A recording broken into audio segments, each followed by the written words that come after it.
20 जुलाई को दिल्ली के जंतर मंतर पर जो प्रदर्शन हुआ वो सिर्फ एक विरोध प्रदर्शन नहीं था। जंतर मंतर पर जुटे युवाओं ने सरकार के सामने कुछ ऐसे सवाल रखे जिनका असर सीधे देश के उस तबके पर पड़ता है जिसे आमतौर पर राजनीति की सबसे बड़ी संभावित ताकत माना जाता है, यानी जेन जी। परीक्षाओं में गड़बड़ी, पेपर लीक, रोजगार, शिक्षा व्यवस्था और सरकार से संवाद की कमी जैसे मुद्दों को लेकर शुरू हुआ आंदोलन देखते देखते देश भर में चर्चा का विषय बन गया। और अब आंदोलन के करीब एक महीने बाद सरकार की तरफ से जेन तक सीधे पहुंचने की एक नई कोशिश सामने आई है। नाम है वन डे वन यूनिवर्सिटी, यानी एक दिन एक विश्वविद्यालय। सरकार की योजना है कि हर दिन एक केंद्रीय मंत्री देश के किसी विश्वविद्यालय में जाएं, छात्रों से आमने सामने बातचीत करें, उनकी समस्याएं सुने और यह समझें कि युवा देश के मौजूदा मुद्दों को किस नजरिए से देखते हैं। इस आउटरीच प्रोग्राम के लिए शिक्षा मंत्री प्रहलाद जोशी और युवा मामले एवं खेल मंत्री मनसुख मंडाविया को समन्वय की जिम्मेदारी दी गई है।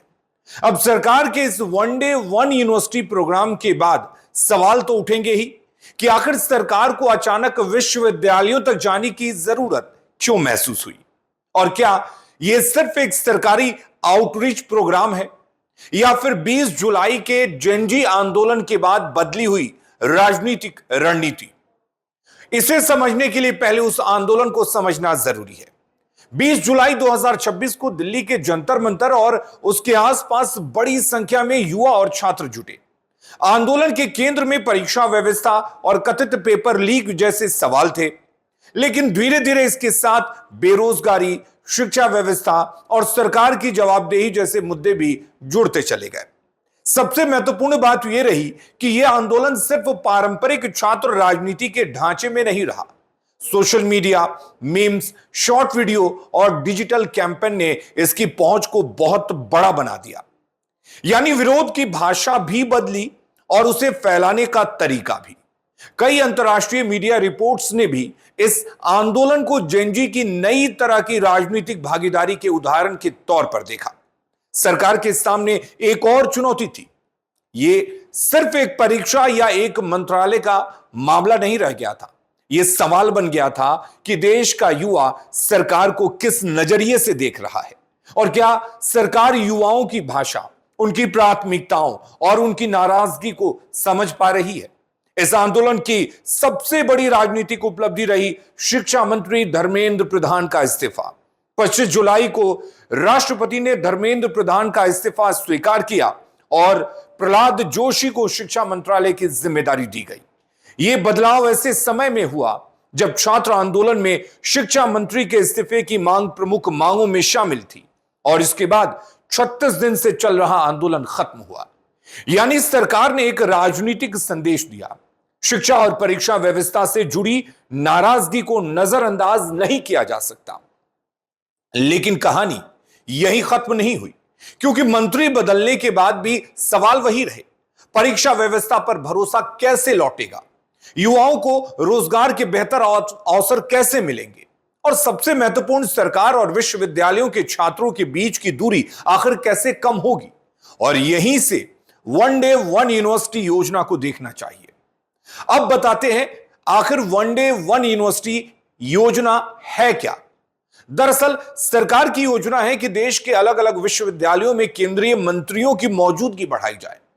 एक दिन एक मंत्री किसी विश्वविद्यालय में जाएंगे, छात्रों से मिलेंगे, उनके सवाल सुनेंगे, देश के मुद्दों पर उनकी राय जानेंगे, सरकार की योजनाओं और युवाओं से जुड़े प्रोग्राम्स की जानकारी देंगे और विश्वविद्यालयों से मिल रहे फीडबैक को सरकार तक पहुंचाने की कोशिश होगी।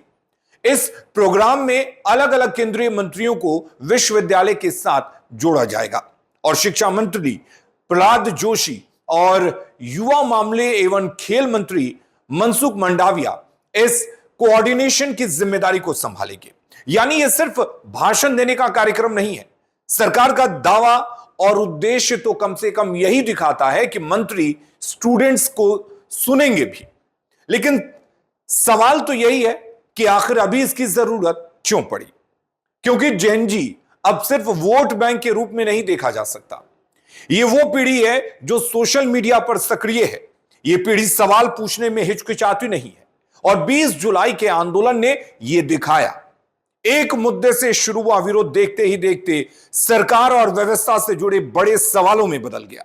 इसलिए सरकार के लिए यह जरूरी हो गया कि वो युवाओं से सिर्फ चुनावी रैली या सरकारी विज्ञापन के जरिए संवाद ना करे, बल्कि सीधे विश्वविद्यालय परिसर तक पहुंचे। वैसे 20 जुलाई के जेनजी आंदोलन के बाद केंद्र सरकार ने जेनजी को लेकर काफी कुछ किया। पहला बड़ा कदम था शिक्षा मंत्री का बदलाव। धर्मेंद्र प्रधान के बाद प्रहलाद जोशी का शिक्षा मंत्रालय दिया गया। यह बदलाव आंदोलन के संदर्भ में सबसे बड़ा राजनीतिक कदम था।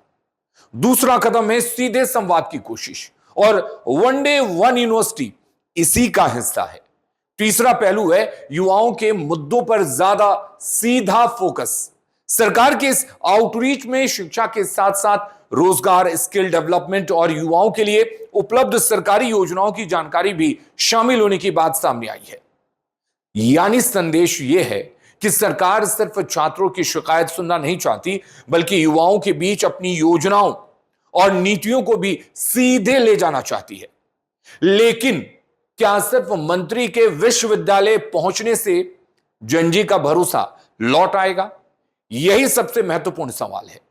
किसी मंत्री का विश्वविद्यालय जाना अच्छी पहल हो सकती है, छात्रों से बातचीत भी जरूरी है, लेकिन जेनजी सिर्फ बातचीत नहीं चाहती, वो नतीजा भी चाहती है। अगर छात्र पेपर लीक की बात करता है तो उसे जानना होगा कि अगली परीक्षा में सिस्टम कैसे सुरक्षित होगा। अगर छात्र रोजगार की बात करता है तो उसे सिर्फ स्किल डेवलपमेंट की जानकारी नहीं, रोजगार के वास्तविक अवसर चाहिए। अगर छात्र कहता है कि उसे सरकार की बात पर भरोसा नहीं है, तो सिर्फ संवाद कार्यक्रम से भरोसा वापस नहीं आएगा।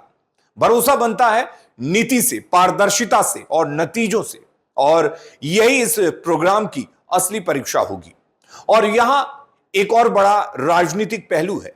20 जुलाई के बाद सरकार ने यह भी समझा होगा कि जेनजी को पारंपरिक राजनीतिक भाषा में संबोधित करना पर्याप्त नहीं है। यह पीढ़ी सवाल पूछती है, तुरंत प्रतिक्रिया देती है, किसी बयान को कुछ ही मिनटों में वायरल कर सकती है, सरकार के संदेश को समर्थन भी दे सकती है और उसी संदेश का मीम्स भी बना सकती है।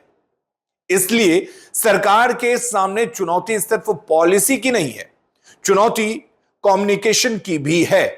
यानी सरकार क्या कहती है से ज्यादा महत्वपूर्ण हो गया है कि युवा उस बात को किस तरह से समझते हैं। और यही कारण है कि वनडे वन यूनिवर्सिटी को केवल शिक्षा मंत्रालय का कार्यक्रम मानना शायद अधूरा विश्लेषण होगा। यह व्यापक यूथ आउटरीच की कोशिश भी है।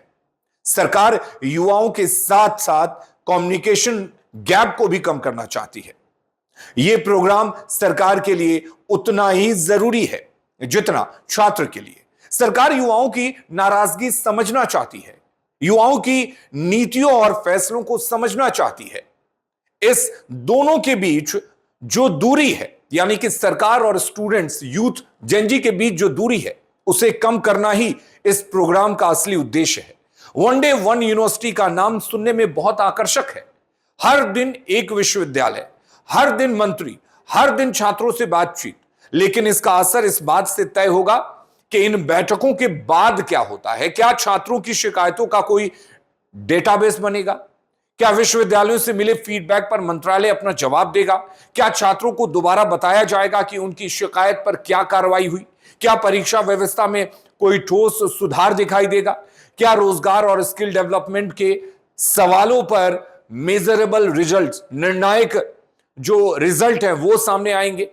अगर इन सवालों के जवाब हां में है तो यह सिर्फ आउटरीच प्रोग्राम नहीं रहेगा, यह सरकार और युवाओं के बीच संवाद का एक नया मॉडल बन सकता है। लेकिन अगर यह सिर्फ भाषण, फोटो और सोशल मीडिया पोस्ट तक सीमित रहा तो जेनजी इसे भी उसी नजर से देख सकती है जिस नजर से वो किसी दूसरे सरकारी प्रचार अभियान को देखती है। क्योंकि जेनजी को सिर्फ संवाद नहीं चाहिए, उसे संवाद के बाद एक्शन चाहिए। और शायद यही 20 जुलाई के आंदोलन के बाद सरकार के लिए सबसे बड़ा सबक भी है। अब विश्वविद्यालयों में मंत्री जाएंगे, माइक उनके सामने होगा, छात्र सवाल पूछेंगे, लेकिन इस बार असली परीक्षा मंत्री की भाषण कला की नहीं होगी। असली परीक्षा होगी क्या सरकार युवाओं को सुनकर अपनी नीतियों में भी कुछ बदलती है। यही तय करेगा कि वन डे वन यूनिवर्सिटी सिर्फ एक सरकारी आउटरीच प्रोग्राम बनकर रह जाता है या फिर सरकार और जेनजी के बीच भरोसा बनाने की एक नई शुरुआत।